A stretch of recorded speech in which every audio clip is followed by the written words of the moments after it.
Just give us 1 hour, and we'll help you change the way you think about happiness. Harvesting Happiness with Lisa Cypers Kamen is a fresh talk radio approach promoting happiness from the inside out. Happiness is a choice, and happiness can be cultivated and harvested.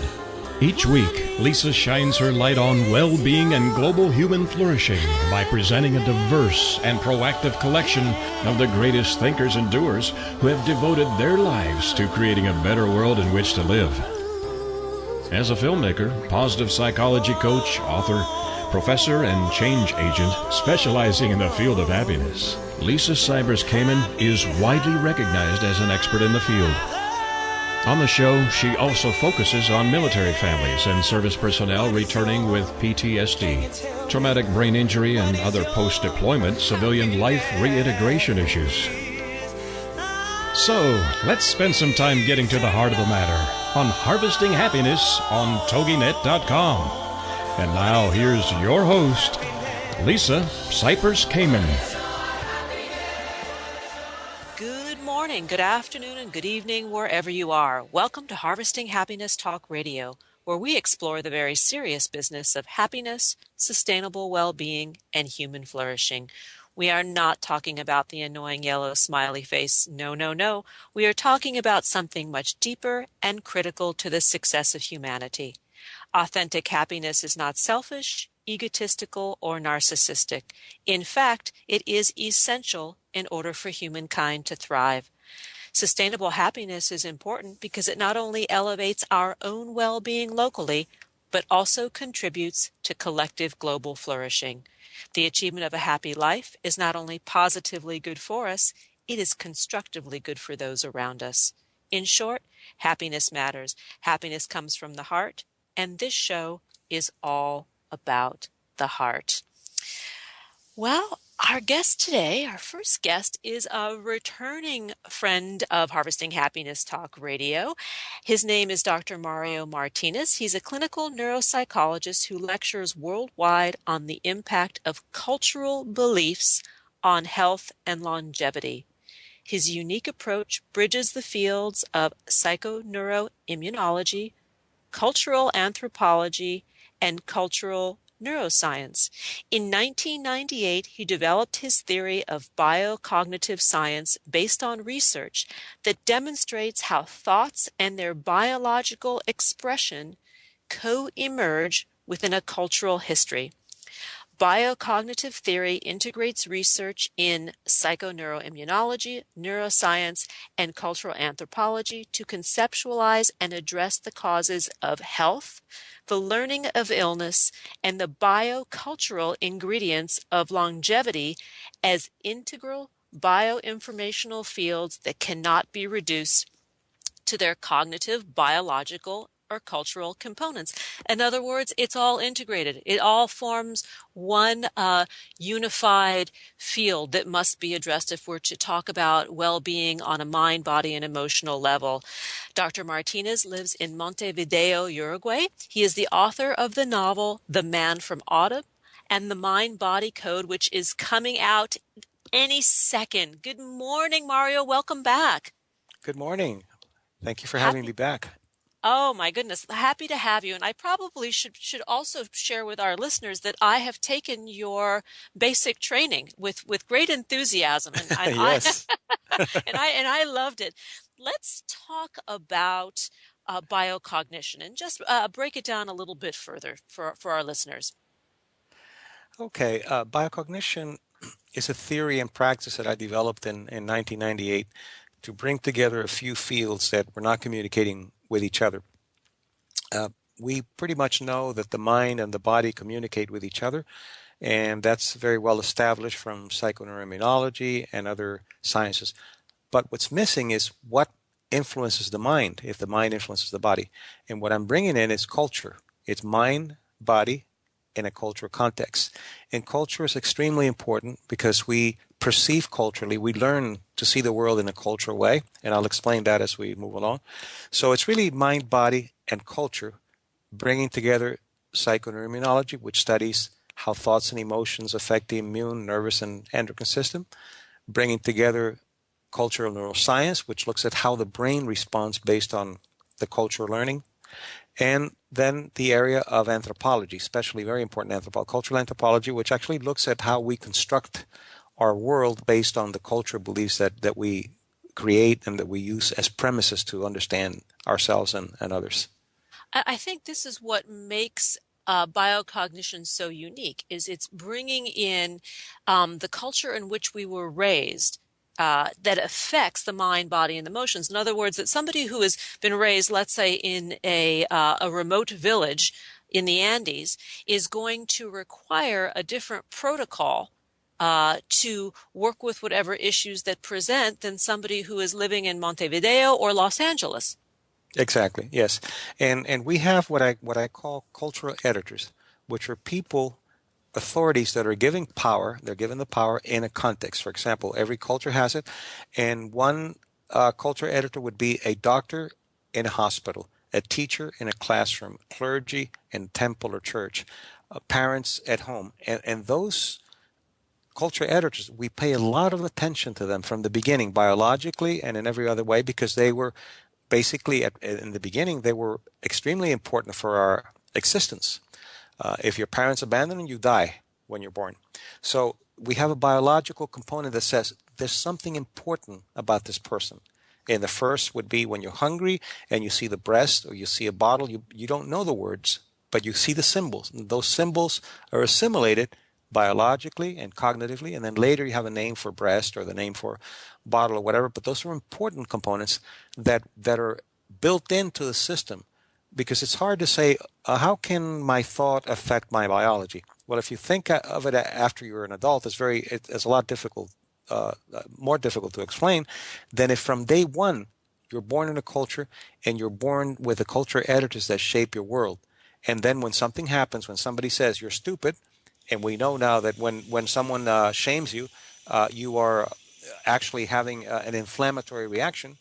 Or if somebody says, I love you, which causes other, like oxytocin and other types of hormones that actually are good for heart regulation, for all kinds of things, that drops blood pressure. So we're biosymbolic beings, is what I call it, biosymbolic. A symbol is not just a symbol, it's a biologically accepted and assimilated image that allows us to deal with the world. In your book, The Mind-Body Code, you offer practical training in this approach, which not only helps us overcome obstacles, but to live a more empowered life.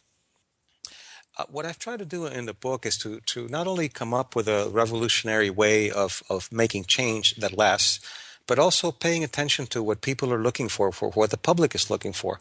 And what I see consistently in the reviews that people are saying that there's something is missing in a book, consistently they say, this is really very nice, I like it, it makes me feel good, but how do I apply it? How do I make this practical? All this theory and all these discoveries, how do I apply them to my life when I have a particular problem? And that's what I've paid a lot of attention to in the book. And every chapter, whatever the theory or the concept or the topic that I talk about, at the end of the chapter, they're practical exercises and practical applications to what you learn in the book.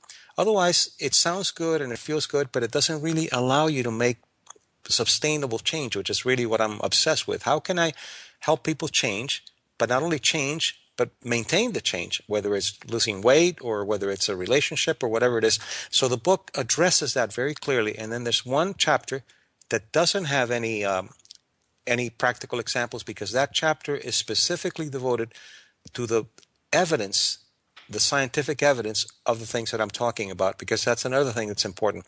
You could be talking about something, but if it doesn't have any evidence-based information, then you could just be making it up.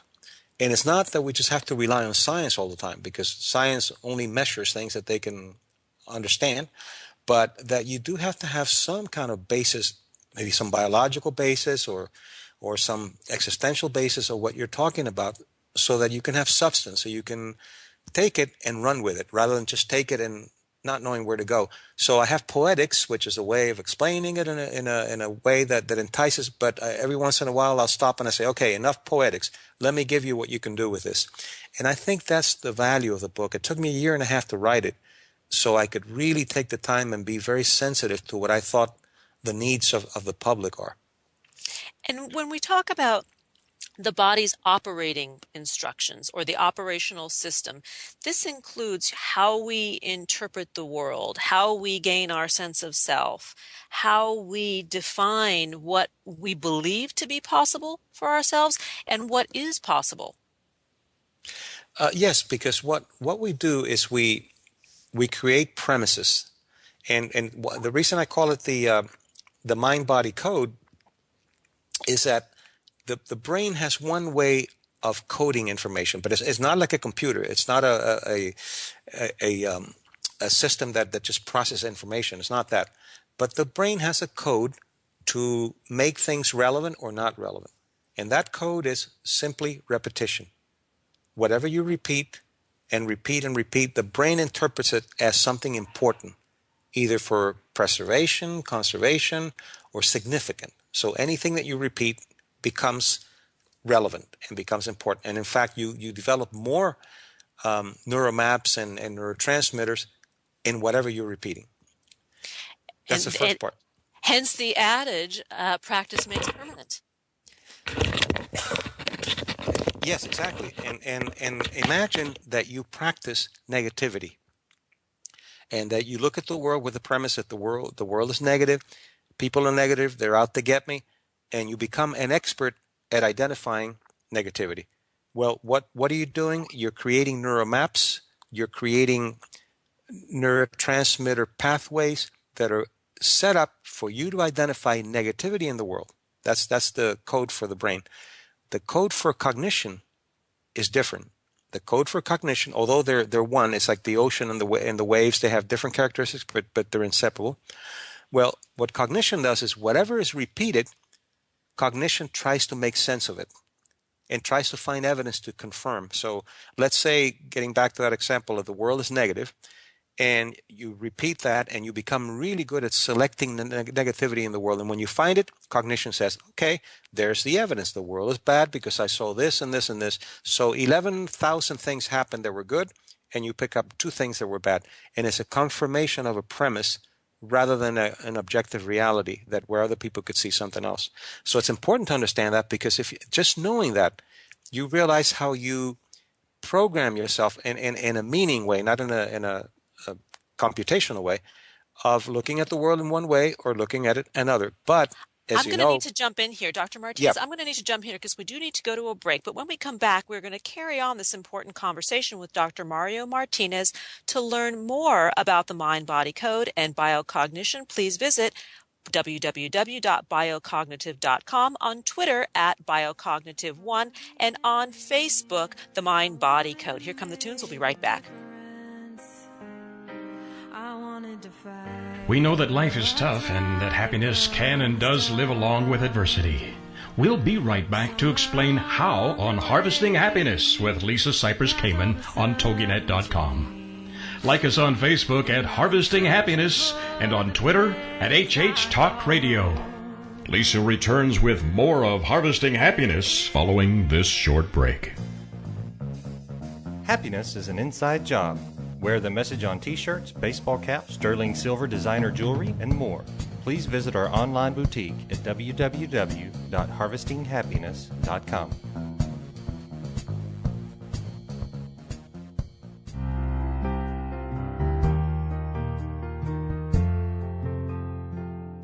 Are you or do you know a returning U.S. military man or woman in need of restoring joy in their lives? Did you know that our nonprofit, Harvesting Happiness for Heroes, offers stigma-free combat trauma and post-deployment reintegration programming? Check us out at www.hh4heroes.org. That's HH, the number 4, and heroes.org.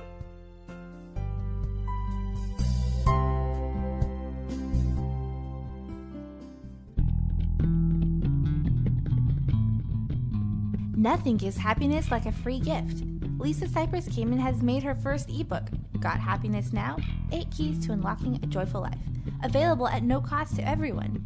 Unwrap your complimentary copy now by visiting www.harvestinghappinesstalkradio.com. Welcome back to Harvesting Happiness with Lisa Cypers Kamen on TogiNet, the show dedicated to promoting happiness, because happiness is a choice, and happiness can be cultivated and harvested. So let's get back to it. It's Harvesting Happiness on TogiNet.com. And now back to your host, Lisa Cypers Kamen. Welcome back to Harvesting Happiness Talk Radio. If you've just joined us now, we are talking about the mind-body code with Dr. Mario Martinez.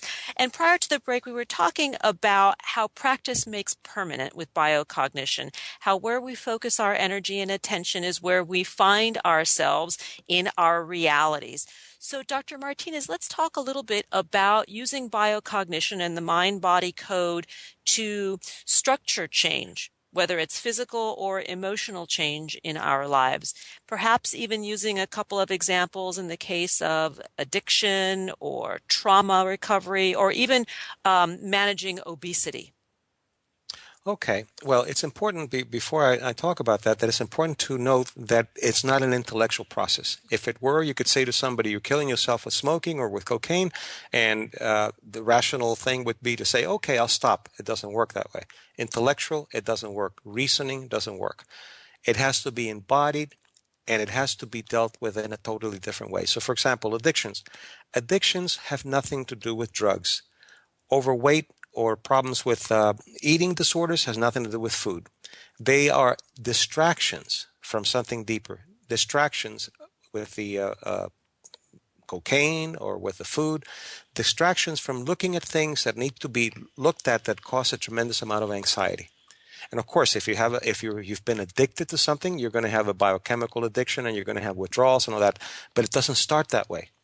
And it starts with you using whatever it is, and it may have some pleasure, it may not, but it allows you to distract yourself from something deeper. As you distract yourself, you become very good at distracting yourself. And what happens usually when you go to a conventional treatment center, they talk about your distraction. They talk about how much cocaine you've done, or how much you've eaten, how much weight you've lost, and that adds to the distraction. What I do, and I've worked with thousands, literally thousands of problems with drug addictions of all kinds and weight management. And what I do is I don't really care if they did one line or two line. That's really not relevant.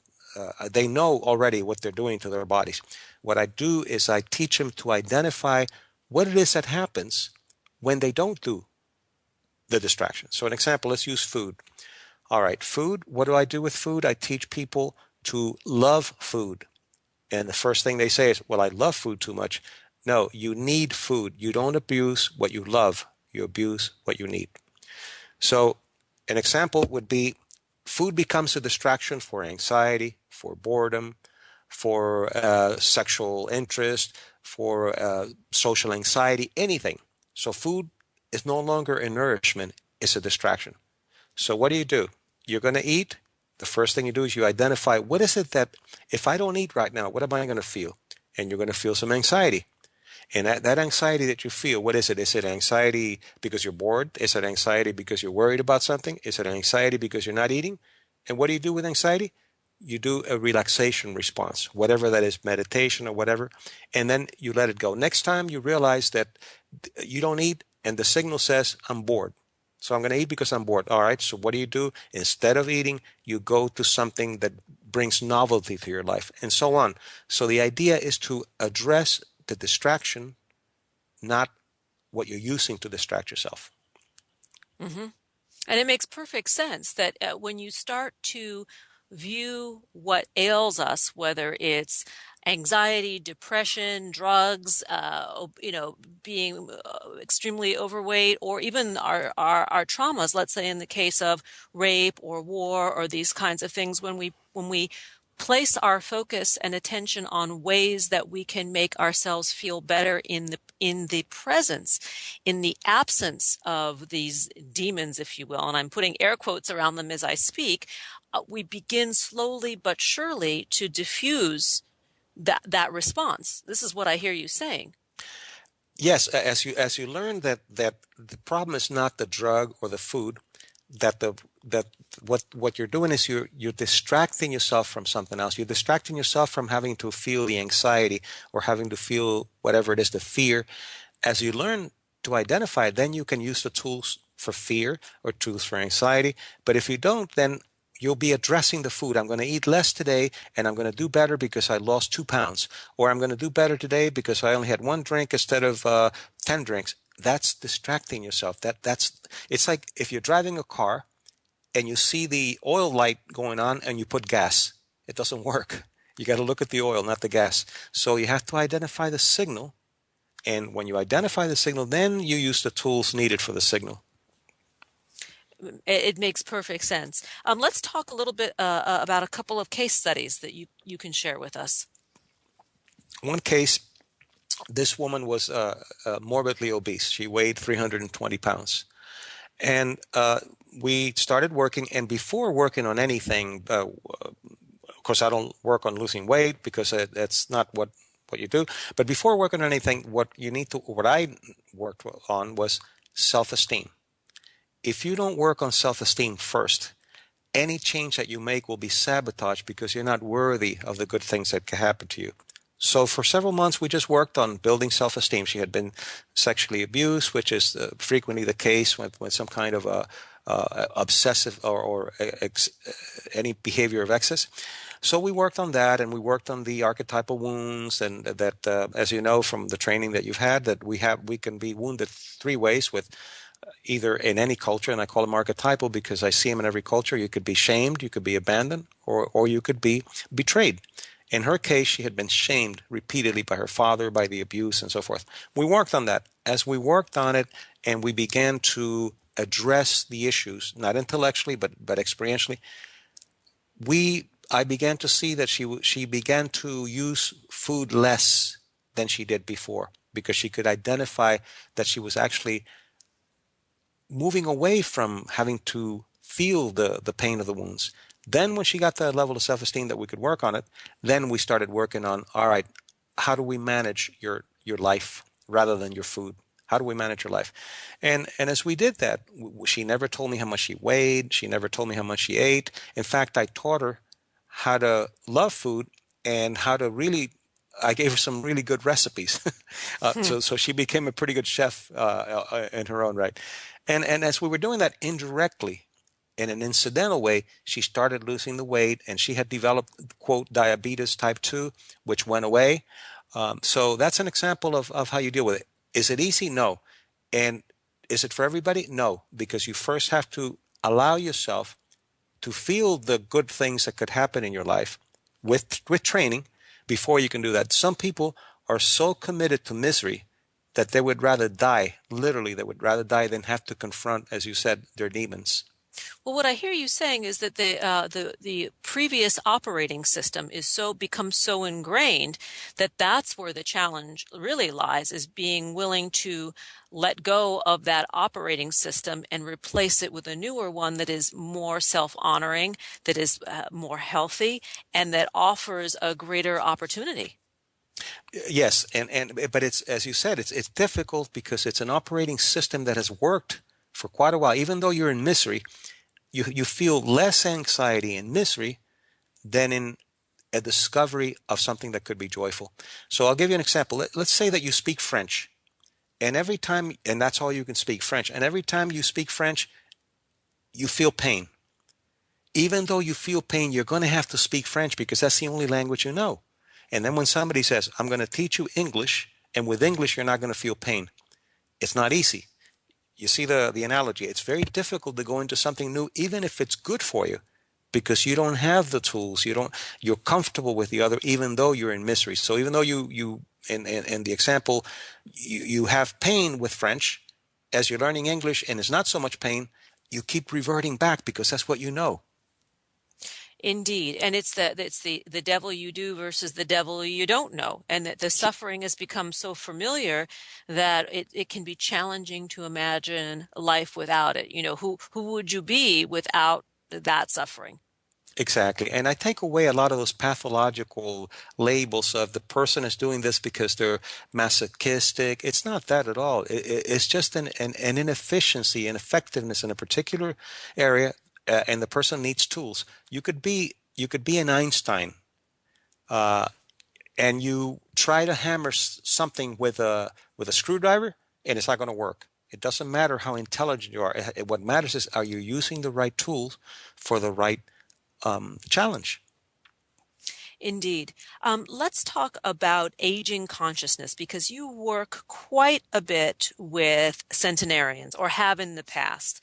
And this is fascinating about growing older, and growing older gracefully and joyfully and with integrity. Yes, I've worked with centenarians that I've worked with, people who are 100 or over, are centenarians who are healthy. I'm not that interested in trying to learn something from someone who's 104 vegetating in a nursing home. That's not going to give me a lot of information. It's just going to give me that person's been through time, but not with quality time. So I look for centenarians all over the world in 5 different continents, or from 5 different continents, who actually are healthy, are functioning well. And what I have found is that I can't teach them anything. They're constantly teaching me. They break away from the mold. They break away, for example, of the cultural portals. The cultural portals are, our culture creates portals, adolescence, middle age, infancy, third age. They don't have that. When you ask them what's middle age, they laugh at you and they say, middle age, I'll find out when I die. I don't know what middle age is.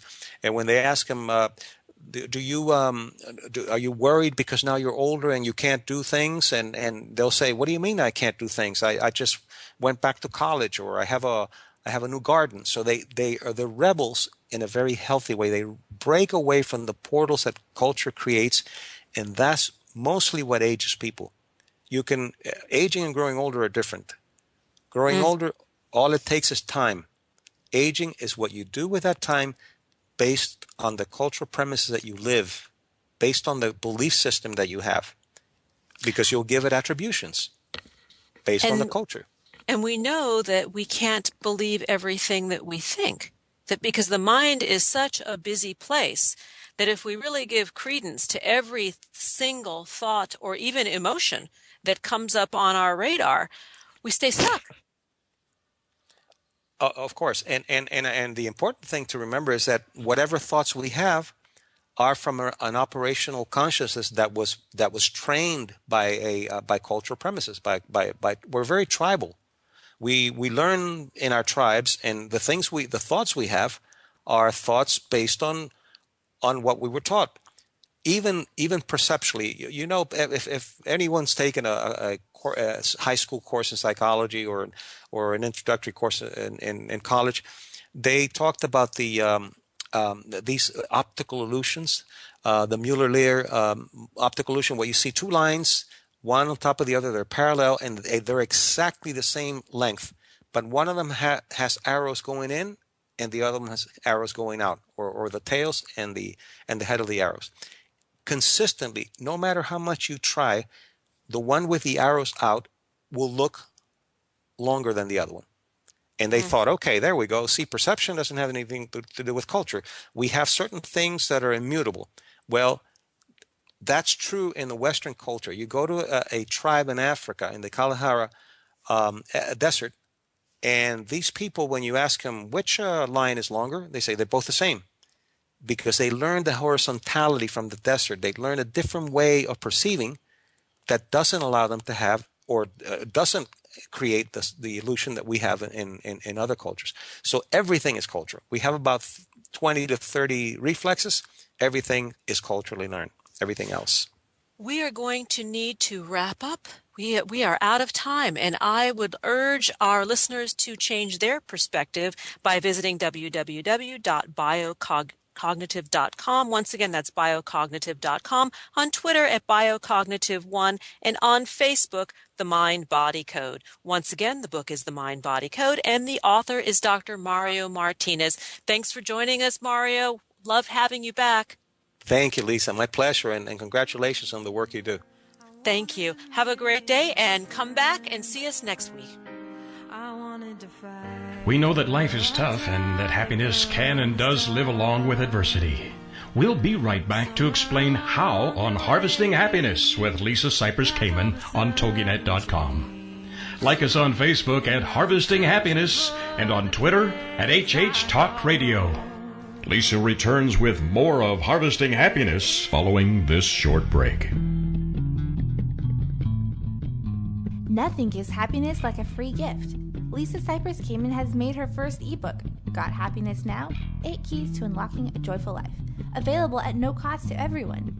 Unwrap your complimentary copy now by visiting www.harvestinghappinesstalkradio.com.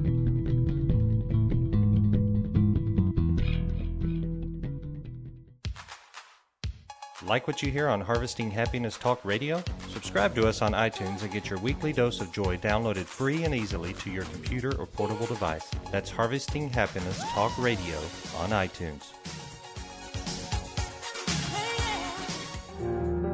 Welcome back to Harvesting Happiness with Lisa Cypers Kamen on TogiNet, the show dedicated to promoting happiness, because happiness is a choice, and happiness can be cultivated and harvested. So let's get back to it. It's Harvesting Happiness on TogiNet.com. And now back to your host, Lisa Cypers Kamen. Welcome back to Harvesting Happiness Talk Radio. If you're just joining us now, we're talking about the relationship between the mind, the body, and the emotions. And my next guest is Dr. Erin Olivo. She is a licensed clinical psychologist and has been an assistant clinical professor of medical psychology at the Columbia University College of Physicians and Surgeons since 2004. She is the former director of the Columbia Integrative Medicine Program, which she headed in collaboration with Dr. Mehmet Oz. Dr. Olivo lives in New York City, and she has written a book entitled Wise Mind Living: Master Your Emotions, Transform Your Life. Good morning, Dr. Olivo. Welcome. Good morning. Thank you. Thank you for having me. Oh, it's a pleasure. Can you describe what living in wise mind actually means? Sure. So really, Wise Mind Living is sort of what I teach to all of my patients. And it's fundamentally about living with balance and living a life where you're in charge, not your emotions. So I teach my patients a bunch of strategies, starting with being more mindful of what you're feeling and what you're thinking and what you're doing, to really take charge of your life and how you feel in it. And what I love about what you've just said is the implication of a wise mind is that we possess internally the tools and resources to properly care for our lives and ourselves. Absolutely. Absolutely. I know that one of the things that you often say is happiness is a choice. And I probably say that almost every day, 5 or 10 times a day. To my patients, where I'm really saying, like, I know that you often feel as if emotions just happen to you and that you don't have a choice about them, but you really do have a choice about how you feel if you can be mindful of what's happening around you, what's triggering you, what you're thinking and doing about it. Then you have a choice to feel differently. You have a choice to do something all the time. And we do have that wisdom in ourselves if we can manage our emotions, calm down our emotions enough so that we can have access to that wisdom. So, and that's a lot about what the Wise Mind Living strategies help people do. Would you say that emotions are a little bit like the weather? Absolutely. Absolutely. They do come and go. And, you know, just like with weather, you have to, you know, take a look outside and see it's raining and, oh, I need an umbrella today. So I'm going to need to do something to manage how I feel today. So absolutely, I think of it just like that. And, you know, when I say the weather too, the weather is kind of fickle, you know, that, you know, in some climates, it can be sunny one minute and then there can be a storm that blows through the next and then the sun comes out again. And when we can help our clients see that emotions very much are like the weather or even the waves in the ocean, that they come and they go, and it's the value that we're assigning to those emotions is what can either help us or get us into trouble.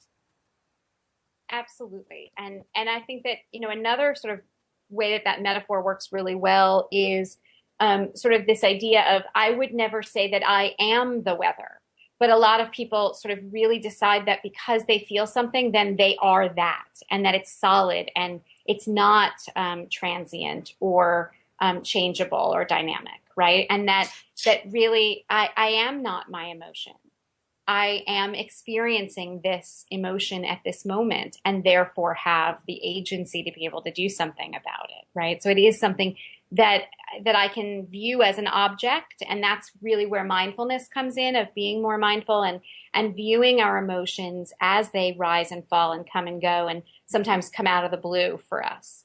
But really to just pay attention to that. And when we have that distance, that sort of observer stance of, oh, wow, that just really brought up a lot of sadness for me, or, oh boy, there's shame, that then we can actually begin to work with those emotions and do something about them. In your book, you discuss how we live in a culture that is very efficient at generating stresses, and at the same time makes stress reduction seem like an urgent task at which we're all failing to measure up at. It's like the goal is reduce stress. And yes, the ideal perfect world is there's healthy stress that exists, and we reduce all negative stress. But there's a process to it. We don't just wake up and say we're going to live a stress-free life. Right. And I think actually when we're talking about stress, in some ways we're doing a disservice by just calling it stress, as if that's this one size fits all general term. Because I actually think that part of why, everyone's, manage your stress in 5 seconds, and here's a way to do that, and here's a way to do. The reason that people are still feeling incredibly stressed out is because I don't think we're necessarily always addressing the right thing. I think that really, when it all boils down, stress is really about distressing emotion. And that there's the stress that comes from an emotion like feeling incredibly frustrated or angry about something, that's very different than the stress that comes from feeling sad over a loss of something, or in turn would be very different than the stress that comes from feeling a sense of embarrassment or shame. And what you would do to regulate the stress or manage the stress in situations that are fueled by one of those three emotions, for instance, that I'm mentioning, would be very different. Right? Like what I need to do for myself when I'm feeling angry is very different than what I need to do for myself when I'm feeling embarrassed. And so I think stress management techniques and tools need to get more specific too.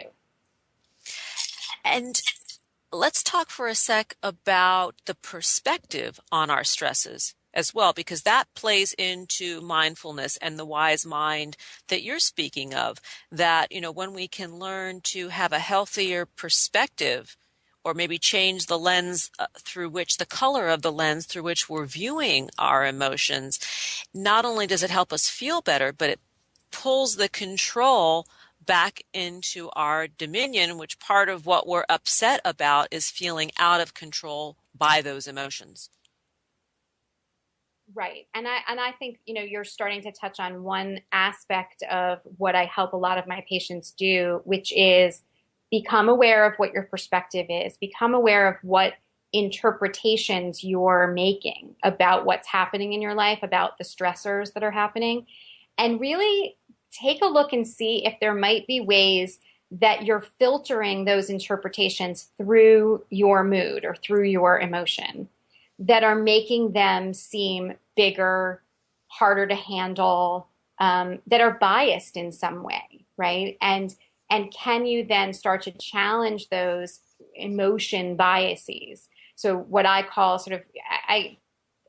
emotion mind bias, right? So a lot of the terms that I use, I'm a dialectical behavior therapist, and a lot of these terms come from DBT. So Marsha Linehan developed this kind of therapy, and these terms, emotion mind, wise mind, logic mind, or reasonable mind. And I think that a lot of times we live in a place where emotion is guiding the way we think and feel, and we want to be in charge of that, and that would be more wise mind, where we bring in logic and combine it with the information emotions are giving us, and that cultivates a sense of wise mind that gives us perspective and balance. It's the best sensitive information we get from emotions, because fundamentally emotions are really important, right? They give us a lot of information about what's happening around us and in the world. But then we also have this other part of our brain that's really reasonable and rational and logical. And when we combine the two, the information from both, that's wisdom, that's perspective, that's contextualizing things, right? And so being mindful of exactly how we are in emotion mind and how we're filtering information is one of the keys to then getting to wise mind about something and feeling less stressed out about whatever it is that's stressing us out in the moment. Can you talk about the 6 stages of the cycle of emotion? Because I think this is very interesting. Sure. So every emotional experience we have really has 6 parts. And this is the beginning of being mindful of those situations, right, where we can break it down into these 6 parts. So everything starts with a triggering event or a prompting event. Something happens. Now, a lot of my patients will say, no, nothing happened. And I'll say, well, sometimes it can even be a prompting event that happens internally. So a memory or a thought that you had can be a prompting event. So can, someone cutting in front of you at line at Starbucks. So, right, it can definitely be something outside, but it can be something internal as well. From there, we have a interpretation, what we think about what happened. And also we'll have changes in our body. So our body will respond. We'll have a body response. And then we'll also have an urge that goes along with that, really an urge to do something. And then an actual action that we might take. And then the last bit is maybe there's an after effect after we have taken an action, then what happens? And the thing about after effects is that often those after effects become the next triggering event, right? So if I've gotten very upset, someone cut me in line, my heart starts to pound, I'm getting hot, I'm thinking in my head, that's not fair, how could she? Then I have the urge to scream at the person, and then I do, right? And I yell, hey, you just blocked me, or you got in my way. And then the after effect could be that then this person yells back at me, and now we're on to the next event, right? And now, so it's really breaking down that process and knowing then that we can intervene at any one of those points to help ourselves feel better and live better.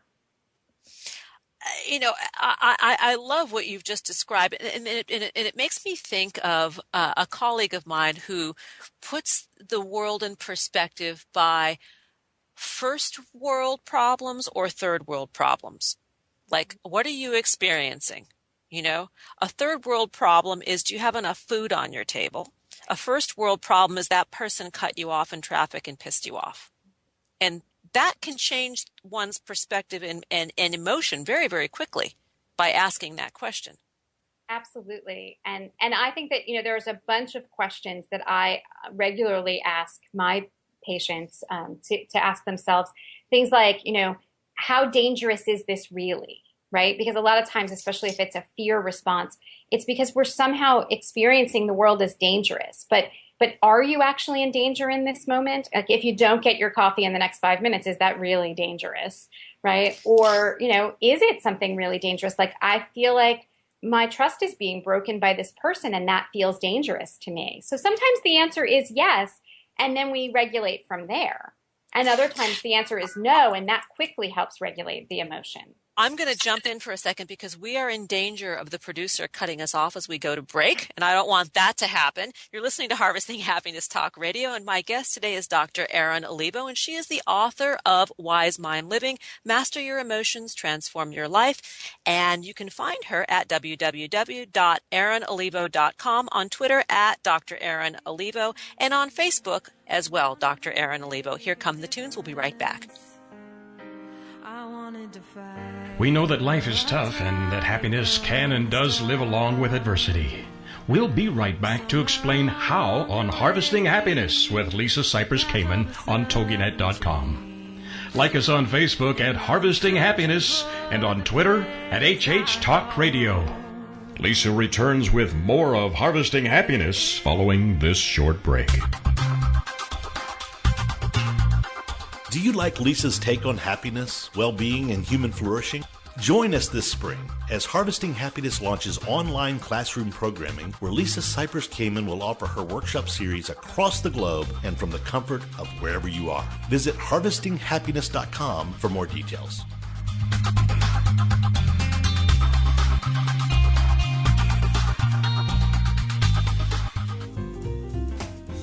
Be a part of the Grateful Good.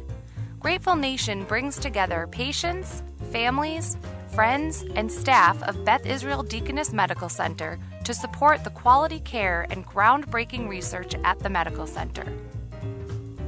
Through new and traditional media, members of Grateful Nation share experiences, thank our caregivers and researchers, participate in sweepstakes, and gather to sponsor and host events and much more. Being grateful inspires others to be grateful as well. Isn't it time we jumpstart some perpetual gratitude? Visit Grateful Nation online to find out more at www.gratefulnation.org. Have a grateful day. Welcome back to Harvesting Happiness with Lisa Cypers Kamen on TogiNet, the show dedicated to promoting happiness, because happiness is a choice, and happiness can be cultivated and harvested. So let's get back to it. It's Harvesting Happiness on TogiNet.com. And now back to your host, Lisa Cypers Kamen. Welcome back to Harvesting Happiness Talk Radio. If you're just joining us now, I urge you to download this podcast and share it, because sharing is caring, and the podcast is free, it's kind, it's legal, it's available 24/7 on iTunes and other purveyors of fine podcasts everywhere. We're talking with Dr. Erin Olivo, and we are talking about the relationship of having a wise mind to help us master our emotions. And Dr. Olivo, prior to the break, we were talking about the 6 stages of the cycle of emotion. And now I want to move on and talk about the big 8 emotions that tend to affect people in their lives. Right. So I find that a lot of people don't actually have the labels that they need to describe their emotions, right? Because when I first start to say to people, okay, you're telling me you're feeling overwhelmed, you're telling me you're feeling horribly stressed out, but I want to get underneath that and really figure out what emotion is at the core of that.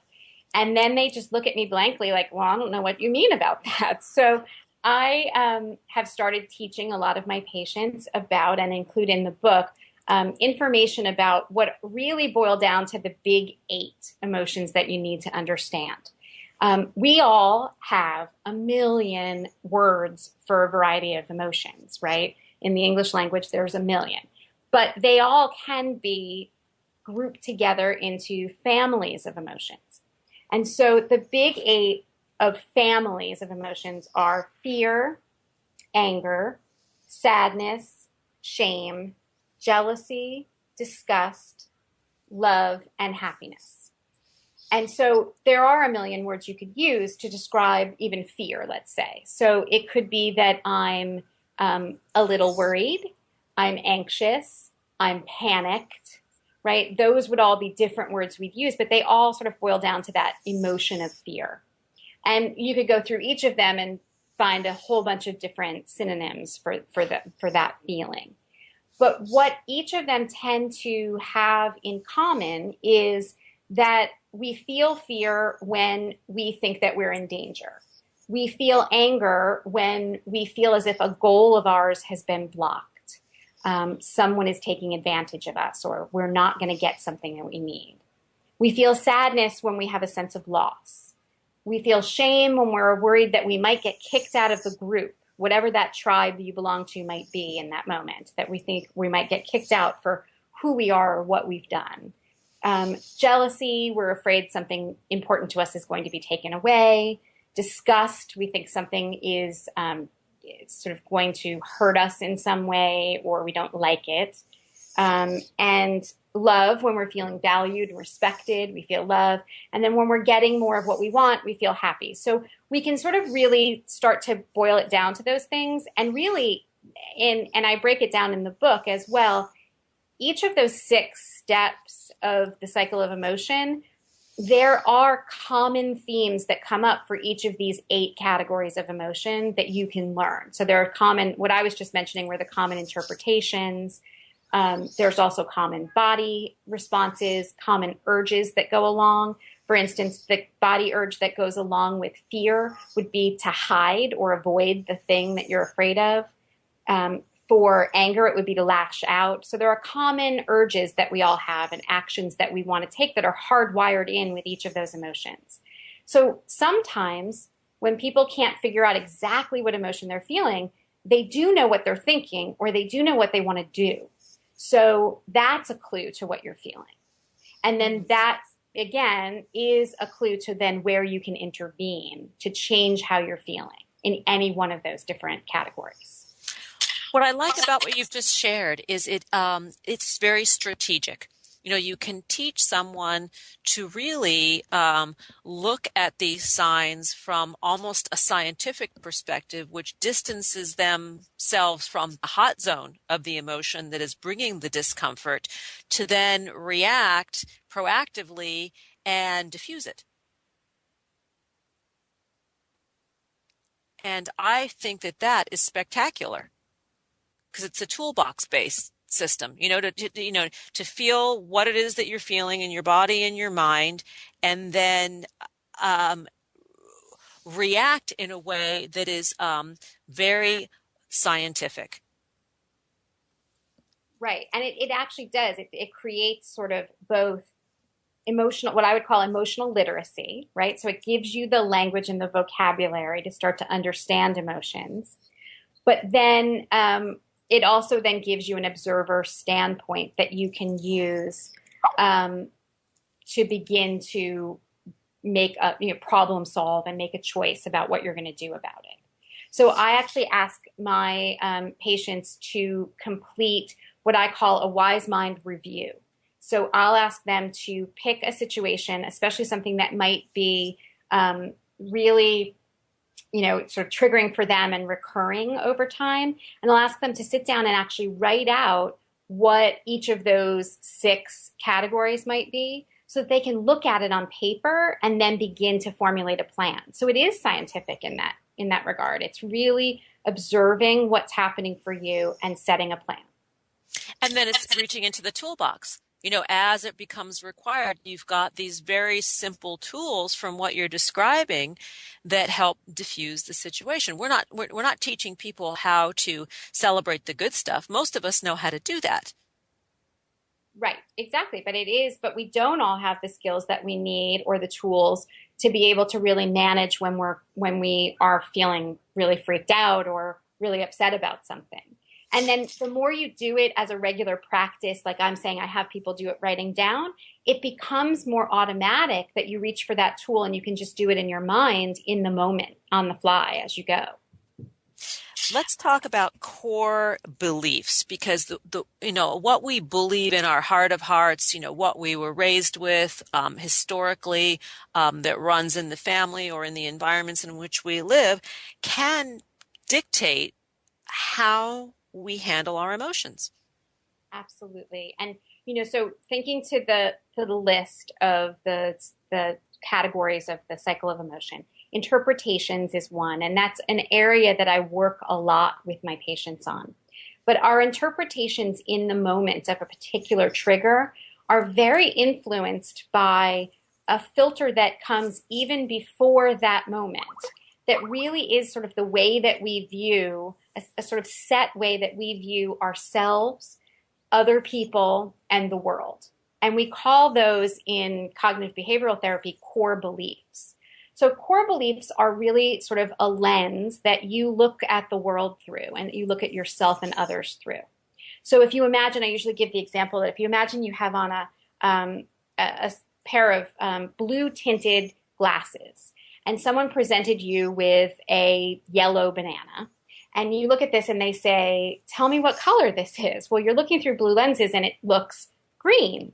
If you don't know that you're looking through that lens, you would say that's green.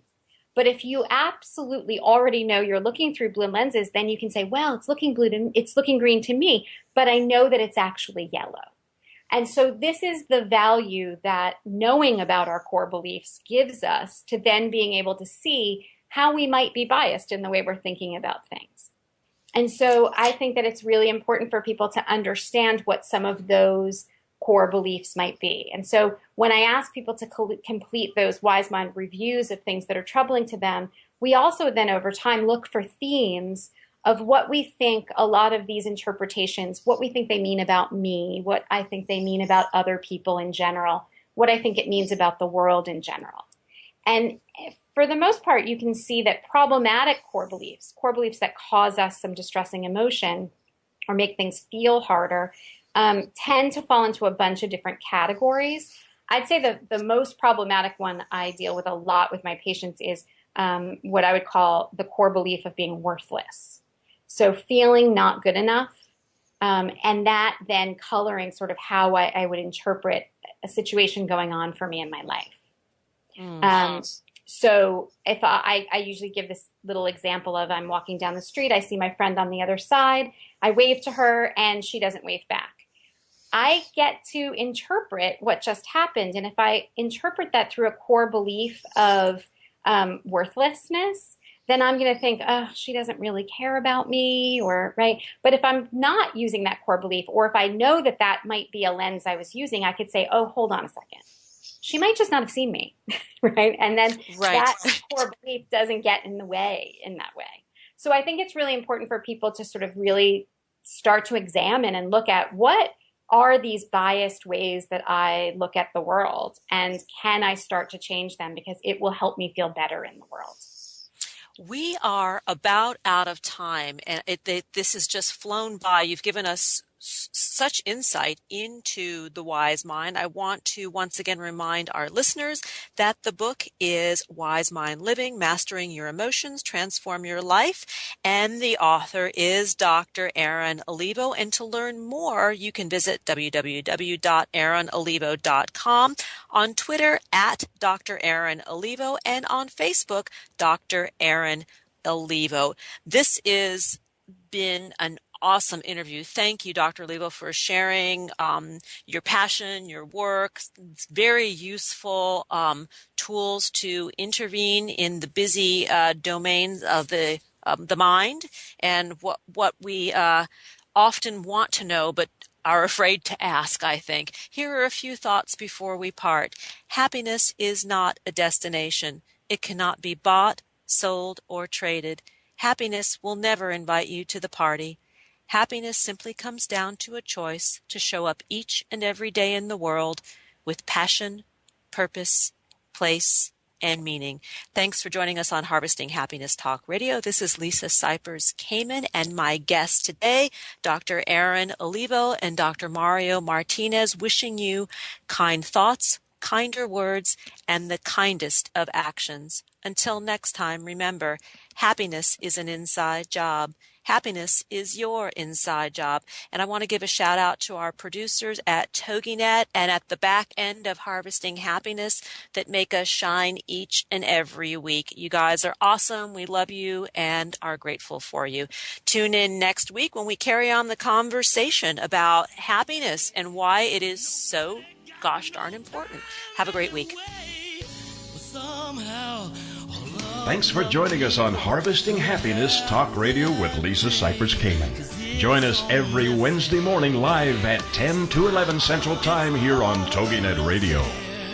Then harvest your own happiness anytime from the comfort of wherever you are with free downloadable podcasts available at iTunes. To learn more about Lisa's filmography, felicitation, and philanthropy, please visit harvestinghappiness.com.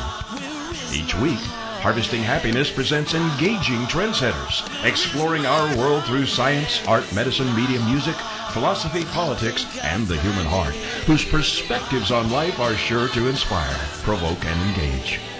Lisa's diverse guests are a proactive collection of the greatest thinkers and doers who have devoted their lives to creating a better world in which to live. Like Lisa says, happiness is an inside job. Happiness is your inside job. Spread more joy by liking us on Facebook at Harvesting Happiness and following us on Twitter at #Harvesting Happiness. Then join us again next week at this same time on the TogiNet Radio Network.